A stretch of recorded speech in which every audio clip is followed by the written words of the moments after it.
Greetings, fellow members of the Esoteric Order of Gamers, and it's a very exciting day here today at the EOG studio because this came in the mail and it's huge. Look at that. It's Joan of Arc, Time of Legends Joan of Arc, and this is Wave 1. It comes in 3 huge boxes. There is going to be a Wave 2. I got some of the extra stuff as well, but I couldn't afford all of it because the shipping was already punishingly high. My goodness, I've never paid so much for shipping in my life. I'd never want to pay that much again. It was crazy. But I really liked the look of this game, and it's in what they call a legendary scale. So it's smaller scale miniatures, so you can get more miniatures on the board. It is a sort of historical game set around the 100 Years' War, but it also has fantasy elements as well. You can play in 2 different ways in that respect. You can do straight battles, you can play scenarios. Wow, why am I talking about it when it's sitting right here? Let's look inside. I've been waiting for this for quite a while. Originally, the estimated date was December last year, so it's about 6 months late. And also, it took a little while to come to New Zealand, so it's been out for a little while. If I can just get this shrink wrap off. Right, there we go. So, very exciting to finally have it here. This is the weirdest shrink wrap I've ever come across. It doesn't sort of clump like normal shrink wrap, and I can't seem to get a handle on it. Oh, there we go. Also, it's very cold down here in New Zealand, so the fingers aren't operating as well as they usually do. Okay, let's open it up. Oh, it's very exciting. Oh, it's huge and heavy. Well, here we go. Lots of stuff here. Now, the original campaign raised a bit over $2 million US, so it did very well for them. It looks like a lot of this is miniatures, all these separate boxes. So, big pile of cards. So here's our rule book. And you can see a lot comes in the core set. That's all the contents there. And then we get into the rules. As ever, of course, the Esoteric Order of Gamers, that's me, will be creating a rule summary and reference for this game to make it even easier to play. And especially easier to pick up and play every time you bring it out again, because no one wants to go through a whole rule book every time you play a game again, do they? That's why I started making rule summaries. We've got a scenario book. So, already they've started modifying some of these scenarios online, and in fact this morning it was announced there was going to be a Joan of Arc 1.5 Kickstarter campaign where they'll do a new rule book and fix a few things and do a few extra bits and bobs. This happened with Mythic Battles Pantheon as well. I'm not too crazy about it happening. I think they should probably get it exactly right first time around instead of doing another campaign. But it does give them an opportunity to release more stuff, and they are being quite reasonable. If you pay $20 in the new campaign, you get all the new stuff free, and it's shipped to you free. So, can't complain about that. Don't know what this is. Oh, look, Joan of Arc historical show or something in Rouen. Oh, there you go. So we have a couple of player aids. Of course, you won't be needing those once the rule summary from me comes out. And we've got some cardboard. Oh. Lots of cardboard. Wow. So there's this very elaborate dashboard, and look at that. It's quite spectacular, really. I love this. It's very Baroque. Well, not Baroque, medieval, isn't it? But quite lovely.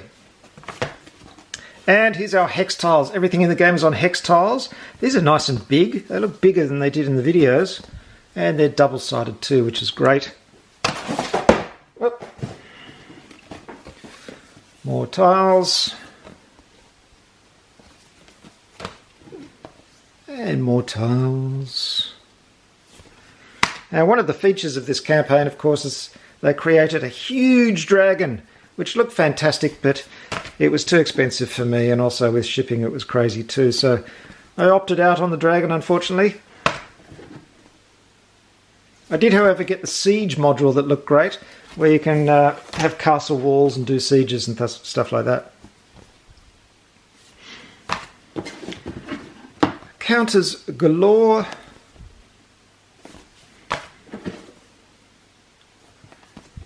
And that's all the cardboard in the core set. Let's have a look at these cards and then we'll get on to the miniatures. Now there's a whole pack here of character cards, and as you can see they're quite large tarot size cards, so no sleeving of these, but they look very nice.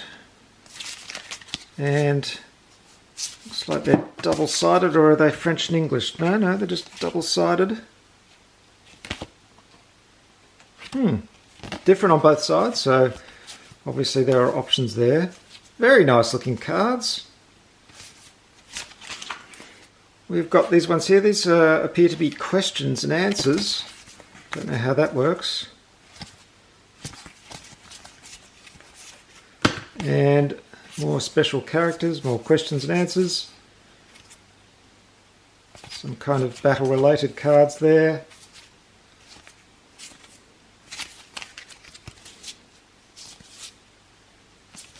Very nice. These are troop cards. Mounted knights, foot knights, sergeant-in-arms, pikemen. It's all your historical forces. And in here we've got a few different types. We've got equipment and other stuff. These look like sort of random event type things. Various conditions. Don't know what those are. Numbers, banners, who knows? Don't know how this works yet. It's all going to be new and exciting. Be very interesting indeed. And I found another deck of cards as well. There's so much in this box, it's just going everywhere and I'm losing it. But some more cards. There are the backs. Lovely ornate style. Not sure what those are for, but shields, helmets, armour, exceptional arrows, county map, looks like special items. No artwork on those unfortunately, but more stuff. 7 league boots. So there are all our cards. There's a whole heap of custom dice. And some wooden pieces as well, just some cubes in 4 different colours. Right, what have we got here in these little boxes? These look fun. Here we go, another huge painting project. Oh, trees! And look, they're pre-coloured. How nice. What lovely trees. Oh, I do like those. They're great. Might have to tone down the green a bit, it's pretty bright. This looks like a little bit of ruined church, some barricades, little walls. These are lovely. Tiny trees, and yep, there's a few rocks and what looks like, oh, it's a it's a well. Interesting. Lovely little bits of terrain. That's great. What's in this box? Oh, it's like Christmas, isn't it? Oh, wow. Okay, lots and lots of bases have fallen out. Heaps of bases. Oh dear, all the plastic I'm responsible for buying. I do feel a bit guilty sometimes. There we go. Some nice looking beasties here. This is the strange, what's this called? A Taresque or something, or Taresque. Funny medieval beast. These look like angels. Very nice. This looks like a unicorn, and there's a couple of these bullock carts. Very nice quality plastic, hard plastic, very good. Right, here's another box. Wow, look at all this. Got 2 trays here. Wow, there's a lot of painting to be done, kids. A lot of painting. So it looks like we have some shield transfers, which is very nice. Little detailed shield designs, that's great. And here's our many tiny little figures. As you can see, there's peasants and men-at-arms and knights, mounted knights, more mounted knights, archers on horseback. That looks like a werewolf, more knights. Wow, they're quite lovely, but it's going to be quite a job painting these little guys. I'll have to do them in some kind of quick fashion and not worry too much about the detail. Okay, I've emptied out all those little bags into their tray. Let's have a look and see what we have here. What looks like a wolf. These look like little peasants. Gee, they're lovely little figures for the scale. I'm very impressed. Crossbow men. There's a knight with axe, archer, swordsman, knight. Appears to be a fire elemental or something like that. Good old pikemen. And what looks like some undead with scythes. Interesting range of figures. Okay, that's what comes in the core set. Lots and lots of stuff there, but wait, there's a lot more. We've got the reliquary set and we've got the Kickstarter extras coming up. Whoops, I found some more in the core set. It's this fantastic terrain. Look at this beautiful church. Very nice indeed. And we've got this lovely two-story building and a couple of one-story houses. Gorgeous. Very nice. Right, let's move on to the Super Exclusives box. So, presumably this is exclusive stuff. Actually, it's not just exclusive stuff, it's super exclusive stuff.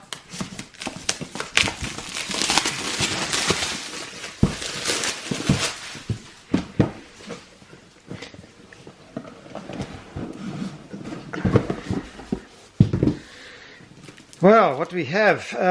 There's some more character cards here.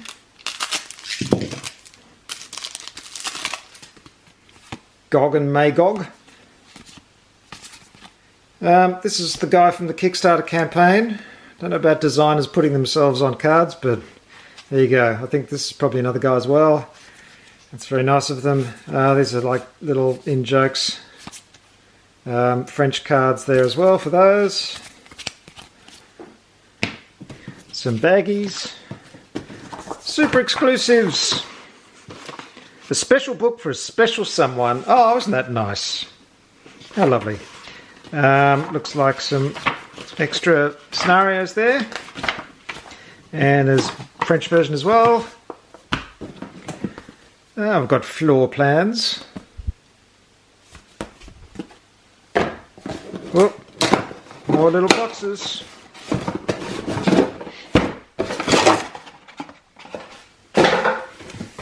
So, what's here? Oh, this would be Gog and Magog. Wow. And when you remember the scale of all the normal guys, which is like this big, these are pretty huge things. And they're most impressive indeed. It's hard plastic, beautifully detailed. Really lovely. And you could certainly use those in normal scale games, couldn't you? Those giant figures. They're gorgeous.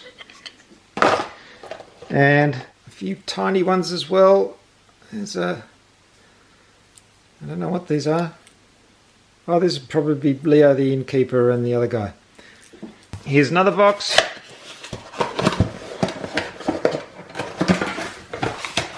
Oh, this is nice. Look at that. Beautiful big inn. Wow. Very nice indeed. Look at that. Oh, that's really lovely. Do love the terrain in this game. It's really impressive. Look, it's quite solid too. Beautiful. Well, a huge box for all of that, but still, it's very nice. I should mention also I got this little bag of banners as well. You can use counters for this in the game, but I decided to get the plastic banners as well because they look so nice. And finally, my friends, the Reliquary box, another huge box. Don't know what's in here. In fact, I don't remember anything about this campaign. I backed it and I made some choices, but really I don't go into huge detail when I back Kickstarters because I just don't have the time to be heavily involved in the whole process. So it's always a nice surprise when it actually arrives and I can see what I've got. So, here we go. Reliquary, the French version. Presumably more scenarios. There we go. I think this is more the fantasy type stuff. And wow, look at all the miniatures. My goodness. We've got heaps more cards, character cards, and presumably in French and English, which is a bit of a double up and waste, but that's the way they've got to do it, I guess.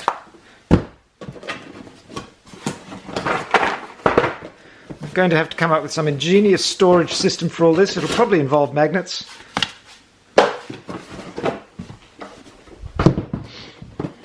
What have we got here? Oh wow. Oh my goodness. Look at this thing.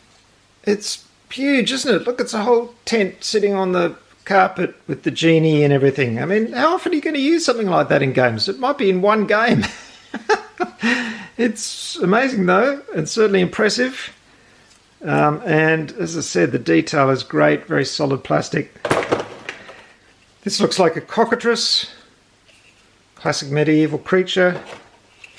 And this thing is, I don't even know what this is. Griffin, maybe? I don't know. Beautiful figure though. Again, large enough to use in normal games. Just beautiful. Then we've got bags of little ones. I'll look at those in a moment. Hello, there's something big in here. Holy moly! Look at this! Oh wow! I think this is officially the biggest miniature I have. We'll call this one a bigature, huh? Wow! Oh look, it's tied in like a collectible. Wow! Look at that. There's a epic painting job just on its own. It's huge. It's like a trophy. Actually, just a minute. I'll have to get something from the Batman campaign. Hold on.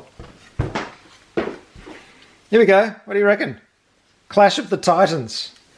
I think it is officially bigger, well, it's certainly heavier than the T-Rex. Yep, that would be a hell of a fight. What's happening to us as gamers? Are we demanding larger and larger miniatures? Are normal miniatures no longer big enough for us? Well, judging from that Cthulhu one that the Simon campaign had, yeah, we just want them larger and larger. But I had no idea that I was getting this huge, big thing. It's certainly impressive. And again, let's get someone for scale here in this particular game. Well, you know, how would you be? There's a lone fellow facing off against that. That is legendary. It's quite epic. Amazing stuff. Well, whew, I'm impressed by that. Let's put the T-Rex aside. That's that. Hold on, there's another box. Whew.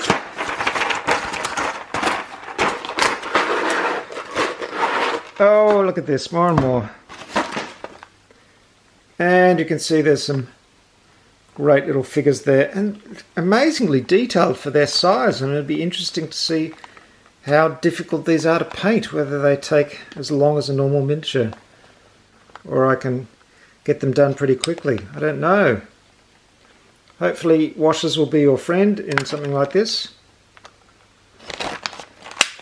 Whew. Again, let's just measure off a mounted knight there against this thing. Help me! Help me! Well, I hardly know what to say, folks. Joan of Arc, Time of Legends Joan of Arc by Mythic Games. What an impressive amount of kit. It's quite daunting, the painting challenge ahead. There's so much to do. I didn't even show you what's in all these little boxes, but there's more little guys. I'll be painting this for years to come, I think. But I'm very much looking forward to playing it. I hope the game is good, because I'm not really sure. But it has been getting some good reports.